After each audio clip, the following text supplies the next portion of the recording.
Menyerah atau mati jalan tikus OPM ditebas TNI, markas rahasia terkepung, Panglima KKB terjepit. OPM seolah tak kapok bikin onar di wilayah Papua, padahal sepak terjang mereka sempat membeku kalau markas rahasia OPM dikepung oleh TNI dan Polri.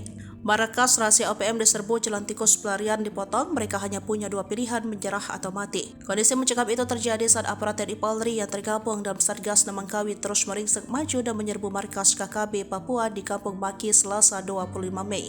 KKB merupakan sebutan untuk gerombolan OPM dahulu sebelum diganti oleh Panglima TNI Jenderal Agus Subianto.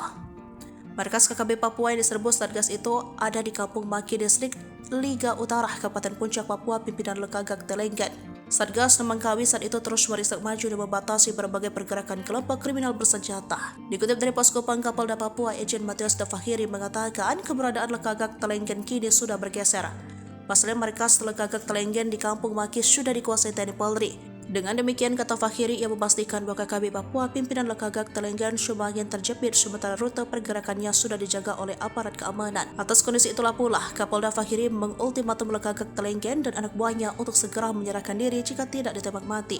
Saya berharap menyerah lalu mengembalikan semua senjata kepada pemerintah, kata Fahiri di Jayapura, Papua, seperti dikutip Kompas.com pada Senin 23 Mei. Fahiri menjelaskan dari Kampung Maki aparat keamanan sudah memprediksi jalur pelarian Lekagak Telenggan. Sebagian besar, kata dia, titik pelarian sudah dilakukan penguatan pasukan TNI Polri, sehingga akan sulit bagi Lekagak dan kelompoknya untuk menerobos saat itu.